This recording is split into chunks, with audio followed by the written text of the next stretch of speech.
O comércio está presente na economia de Florianópolis desde os tempos remotos da ocupação da ilha de Santa Catarina.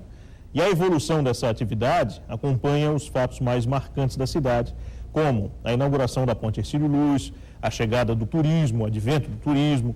O livro Memória do Comércio de Florianópolis, que foi lançado pela CDL, resgata os episódios e os personagens relacionados ao varejo que tornaram o comércio uma atividade essencial no século XXI.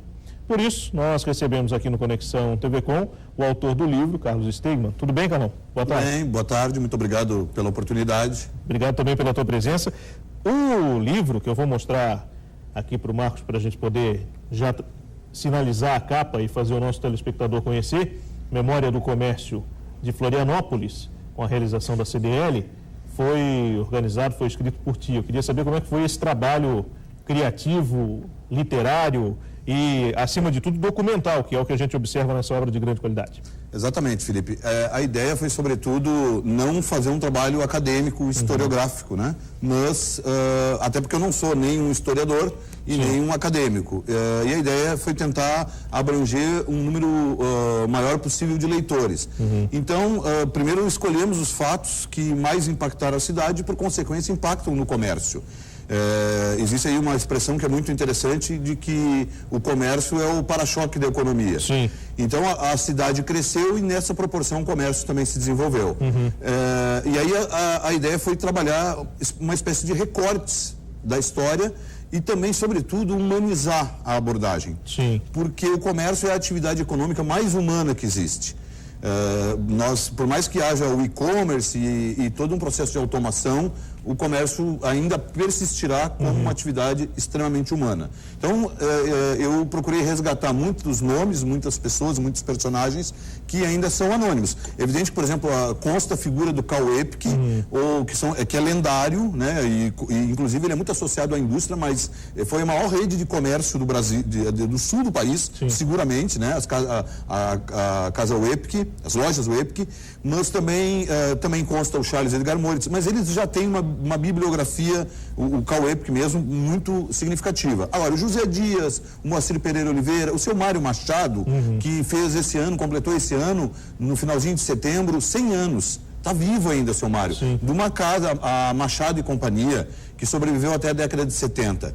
Então, antes dele ser comerciante, ele foi radiotelegrafista de navios durante a Segunda Guerra Mundial. Certo? Então, o seu Mário Machado, ele se confunde um pouco com números, mas a memória dele para aquilo que é essencial nos fatos é magnífica. Sim. Então, resgato também, acho que é o trabalho assim um pouco mais denso que se tem sobre o seu Eugênio Raulino Queires, que começou essa organização, que é uma das redes familiares maiores do Brasil, certo? E que foi um homem muito à frente do seu tempo. Ele era um alemão, um filho de imigrantes alemães, e ele não tinha, assim, ele tinha tino para o comércio, mas era uma pessoa sem estudo, e no entanto ele começou a praticar o marketing sem sequer saber o que é isso. Sim. E alguns mais contemporâneos, como o Beto do Box, né, do Box 32, que revolucionou o mercado, e por aí vai. Então a gente procurou ter uma abordagem também de pessoas que não necessariamente são do comércio, mas acompanharam muito de perto a evolução da cidade, Felipe. Sim. Por exemplo, é o caso do Sérgio da Costa Ramos e o irmão, o Paulo da Costa Ramos, que eram filhos de uma família muito tradicional e são dois grandes intelectuais, e eles têm um olhar muito apurado, muito sensível para o evoluir, né? O Raul Caldas, que tem uma crônica magnífica sobre os bancos de praça, os bancos da Praça 15, no qual cada banco tinha um patrocínio de uma casa comercial. E a última que resistiu ali foi a Ótica Modelo, que ficava na Felipe Schmidt, na frente do RS, e ela fechou, acho que faz uns 2 ou 3 anos. Então nós procuramos tentar, o advento do marketing é muito importante, a gente tenta mostrar, então aí, por exemplo, outros personagens importantes, o Antunes Severo, que abriu a primeira agência de propaganda de Santa Catarina, né, a AS Propag, Emílio Serri, a importância das entidades empresariais, né, com a CIF, né, que está já caminhando, em 2015 ela completa 100 anos, e a CDL de Florianópolis, que é a sexta maior do Brasil. Sim. Agora, eu estou observando o livro aqui enquanto o Carlão está falando, e estou vendo um trabalho gráfico muito bonito. São fotos, inclusive, históricas, resgatadas, certamente, para compor essa obra, que daqui a pouco a gente vai falar onde você encontra e por aí vai, mas que deu um tom muito especial a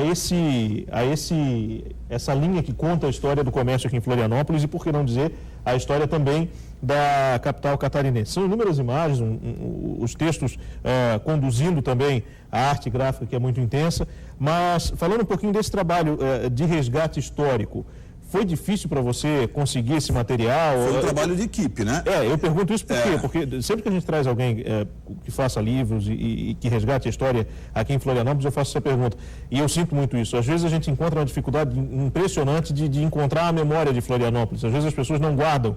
E eu estou vendo que tem um material muito intenso aqui. Como é que vocês conseguiram resgatar isso? Bem, eu queria, assim, antes de tudo, até registrar aí o agradecimento à Leonita Fernandes, a Karen Prestes, o trabalho gráfico que foi comandado pela Cristina Baumgarten, a filha Gabriela, foram pessoas essenciais no trabalho. Fernando Guedert, pessoas que trabalharam na pesquisa e sem as quais eu não conseguiria elaborar o trabalho. A concepção do projeto é minha, a ideia é minha, a CDL de Florianópolis apostou, investiu, é um trabalho de interesse cultural, enquadrado na Lei Rouanet. Se tu me permite, eu gostaria de pedir licença para agradecer aos mecenas, porque a Lei Rouanet é uma coisa que funciona muito bem no Brasil.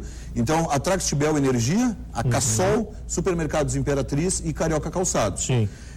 Então, a grande dificuldade, Felipe, foi que as informações sempre muito fragmentadas, muito pulverizadas. Você tem muita bibliografia sobre a história de Florianópolis, Carlos Humberto, Oswaldo Rodrigues Cabral, há muitos bons autores aqui, mas sobre o comércio especificamente pouca coisa. Um livro que é muito importante, embora seja um livro fino, da Laura Ribener, sobre o comércio em desterro no século XIX. Muito minucioso, assim, um trabalho muito interessante, embora assim, de pouca densidade, um livro pequeno, mas muito importante, é uma das pouquíssimas obras de referência. Também tem muitos livros, por exemplo, sobre o mercado público. Ricardo Mesquita, tem bons trabalhos sobre o mercado. Então, o mercado, como também existe uma bibliografia à parte, representativa, eu fui mais digamos assim, na borda, né? Na superfície, mais trabalhando a evolução, a importância do mercado. Tem um outro aspecto assim que eu acho que vale lembrar, é que muitos problemas que o comércio e a sociedade de Florianópolis enfrenta hoje são recorrentes. Então, por exemplo, lá no século XIX, muitos problemas sobre informalidade, contrabando, isso uma grita muito grande dos comerciantes. E uma das primeiras lutas da associação comercial, também lá no início do século XX, foi a questão da carga tributária. Que hoje as entidades empresariais, a CDL, a CIF e outras entidades ainda vivem as turras aí com o poder público. Então, a gente vê que algumas coisas não mudaram. O problema do contrabando e da informalidade, e até algumas questões envolvendo questões sanitárias, né, envolvendo saúde pública, o argumento era sempre o seguinte: o poder público não tinha estrutura para fiscalizar. A gente continua ouvindo isso. Exatamente, né? sem estrutura nenhuma. Daqui a pouco eu quero aprofundar um pouco mais o que a gente pode traçar de comparativo do que mudou do comércio daquela época para agora. Mas vou acionar o Rafael Martini, que também certamente tem algum questionamento para fazer lá da redação do Diário Catarinense. O Martini não está, lamentavelmente, com o livro aqui, Martini, mas eu vou te dizer o seguinte: eu, inclusive, enquanto o Carlão estava falando, estava prestando atenção no livro, porque são impressionantes as imagens, o conteúdo é muito interessante. É de uma época que eu não vivi particularmente, mas dá muita vontade de a gente observar e a gente ler o texto, porque certamente vai ajudar a entender muita coisa da cidade. E como o Carlão falou, o comércio é o para-choque da economia e certamente da sociedade também, reflete muitas das mudanças da sociedade. Mas eu queria te ouvir, Martini, o teu questionamento, tua pergunta aí da redação do DC. Bom, Felipe, quero dizer que primeiro, faltando apenas alguns minutos para sair de férias, é um prazer poder conversar ao vivo aqui com o meu amigo também, Carlos Stegman, o Carlão. Mas, na verdade, a pergunta que eu ia fazer, ele já mais ou menos abordou aí em uma das respostas. Que é a questão das reivindicações do comércio, Carlos, é por aí mesmo. Quer dizer, há mais de um século o pessoal tenta combater a informalidade, tenta combater a carga tributária. Quer dizer, temos alguma luz no fim desse túnel aí, Carlão? Esperança nós temos, né? Eu acho que são aspectos que dificilmente vão sair da pauta das entidades. Mas ampliando um pouquinho a resposta, né? Amplificando um pouco essa resposta, Rafael, outro aspecto que chama a atenção é que coisas muito importantes, fatos, conquistas muito importantes, tiveram a participação direta dessas entidades empresariais, da CDL a partir de 1960 e da CIF bem antes, né, porque ela foi fundada em 1915. Por exemplo, para nós, existe um divisor de águas que foi a conclusão da BR-101 para o eixo sul. Demorava-se um dia para ir a Porto Alegre. Não tinha como falar de turismo sem essa 101 concluída. Essa conclusão ocorreu já na segunda metade da década de 60. Aí começam a vir os gaúchos, começam a descobrir o litoral sul, Caropaba, Laguna. E essa luta pela BR-101, ela foi muito grande por parte dessas entidades. Outro aspecto que continua muito vivo é o aeroporto. O aeroporto, nas atas das reuniões das diretorias, das assembleias dessas duas entidades, a briga pelo aeroporto, pela infraestrutura, pelo turismo, isso tudo consta muito forte. Tem um livro que eu pesquisei muito, é o livro do professor Antônio Pereira Oliveira, que é a história do turismo em Florianópolis. Então, de novo, fragmentado, porque ele não trata especialmente do varejo, mas isso de alguma maneira está abordado. E ele trabalha muito informações de jornais, né? O Jornal Estado era o grande jornal daqui até o início da década de 80, então ele se baseia muito em informação do Jornal Estado, que mostra como as entidades elas foram estratégicas na profissionalização do turismo. E o advento do turismo no final da década de 70 é a grande mudança da cidade, porque a partir daí nós temos um boom da construção civil e a cidade deixa de ser provinciana, deixa de ser pequena. A vinda da Eletrosul para cá foi muito importante. A UFSC na década de 1960 também foi, mas se a gente observar o aspecto de escala, isso não foi tão representativo. Mas a ponte Hercílio Luz foi fundamental. A ponte mudou, inclusive, o eixo do comércio. O comércio era todo para o lado da João Pinto e da Tiradentes, porque o porto era onde ficava o Miramar, naquelas proximidades, a antiga Praça do Mercado, né?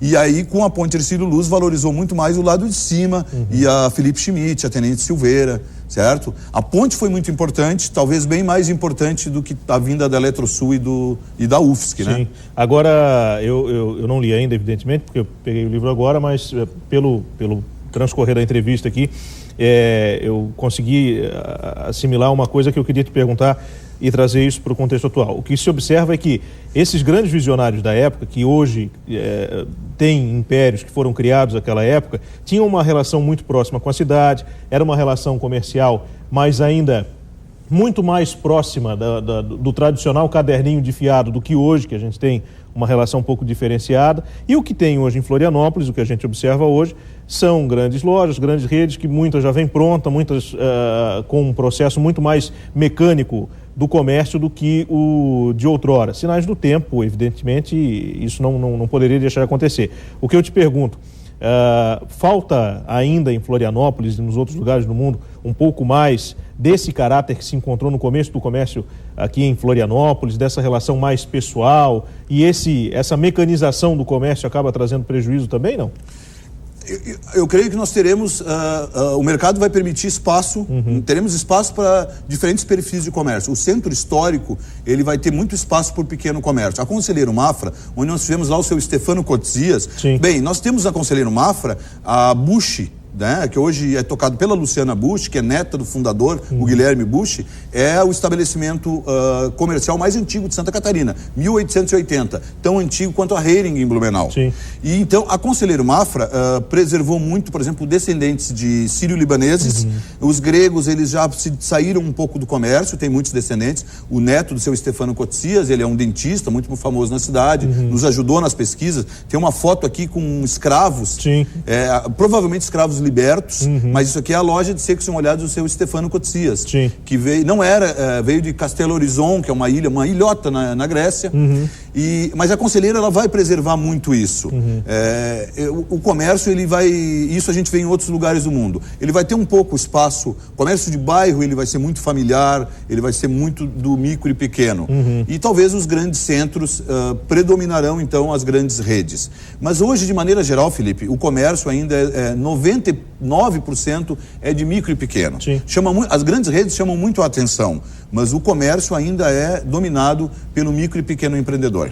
Que legal, é uma parte da história significativa e, como eu falei no começo, como valoriza a história da cidade, traz boas imagens e bons relatos históricos, certamente é muito engrandecedor. É uma promoção, um lançamento da CDL, Quem tiver interesse, de repente, de adquirir ou de conseguir uma cópia, enfim, como é que vocês estão fazendo a distribuição? Bem, de acordo com a Lei Rouanet, nós não podemos vender o livro. Então, nós estamos doando para a Biblioteca Pública de Santa Catarina, aquela que fica na Tenente Silveira, a Biblioteca Barreiros Filho, que fica lá na região continental da cidade, a Biblioteca da UFSC. Vamos doar também para cursos, administração, economia, marketing. Na CDL também está à disposição, principalmente dos lojistas, dos associados, que querem conhecer um pouquinho da história. A CDL de Florianópolis tem lá a sua reserva técnica na biblioteca à disposição para consulta. Nós vamos doar também para outras CDLs do Estado, para a Federação das CDLs. A gente quer mostrar, a gente gostaria que essa obra fosse uma obra de referência e que outras CDLs, outras entidades empresariais tivessem uma iniciativa similar. Que legal. Carlão, muito obrigado pela tua gentileza, parabéns pelo trabalho, principalmente, e desde já, bom ano para ti e para o pessoal da CDL da Palavra também. Muito obrigado e até a próxima. Até a próxima, certamente. No próximo bloco tem as informações para quem planeja comprar ou trocar de carro. A nova alíquota do IPI para veículo zero começa a valer já em janeiro, semana que vem. Nós já voltamos.